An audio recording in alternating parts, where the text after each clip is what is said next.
وصلى الله على خير من نطق بالضاد أما بعد فأعوذ بالله من الشيطان الرجيم بسم الله الرحمن الرحيم إن الصلاة تنهى عن الفحشاء والمنكر صدق اللہ العظیم۔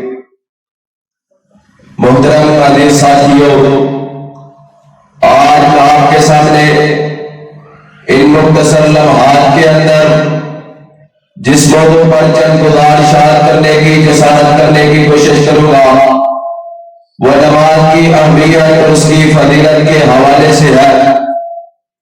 آج نماز کو دیکھیے کہ نماز اللہ تعالی سے براہ راست ملاقات کرنے کا ذریعہ، یہی انسان کی پہچان ہے، یہی ایک مومن کی پہچان ہے۔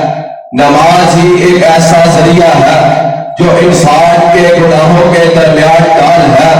انسان ہی ایک ایسا نماز ہی ایک ایسا ذریعہ ہے جو جہنم کی آگ کے درمیان انسان کے لیے ڈھال کرتی ہے۔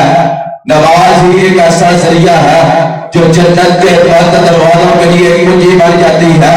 نماز ہی ایک ایسا ذریعہ ہے جو قبر کی اندھیری رات میں انسان کے لیے روشنی بن جاتی ہے۔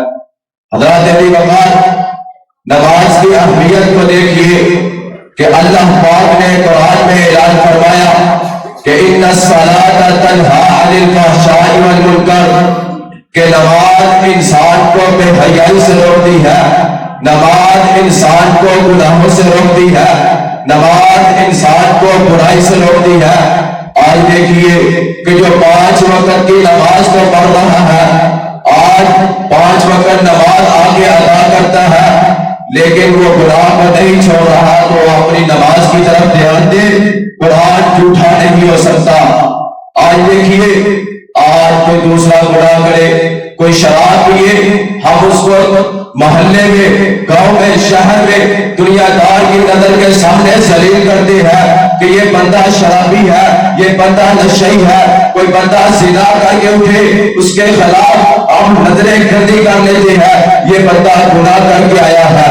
لیکن اگر کوئی نماز نہیں پڑھتا، بے نماز ہے، نماز کو چھوڑنے والا ہے، تو دنیا دار کی نظر میں وہ گناہگار نہیں، وہ دنیا دار کی نظر میں میلا نہیں، دنیا دار کی نظر میں برا نہیں۔ نبی پاک علیہ الصلوۃ والسلام نے 3 الفاظ جو نہایت ہی سخت ہے، کفر شرک کا فتویٰ لگا دیا کہ جو بندہ نماز نہیں پڑھتا، بین الکفر و بین الشرک ترک الصلاۃ، کہ انسان مومن بندہ اس کے درمیان کفر و شرک کے درمیان جو فرق کرتی ہے وہ نماز ہے۔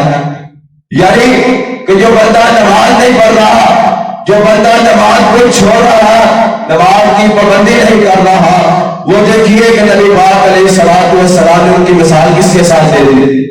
صحابہ کرام کا عمل کیا تھا؟ کوئی ساتھی آیا، کوئی مسافر آیا، رمضان کا مہینہ چل رہا، اس نے روزہ نہیں رکھا، فرمایا یہ مسافر ہوگا اس نے اس لیے روزہ چھوڑا۔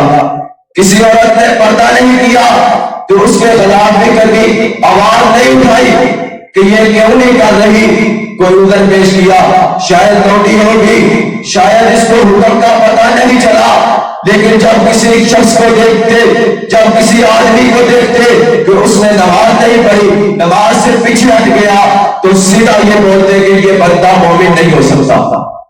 جو بندہ مومن ہے، خود کو اسلام والا مانتا ہے، خود کو ایمان والا مانتا ہے، وہ بھی نماز نہیں چھوڑ سکتا تھا۔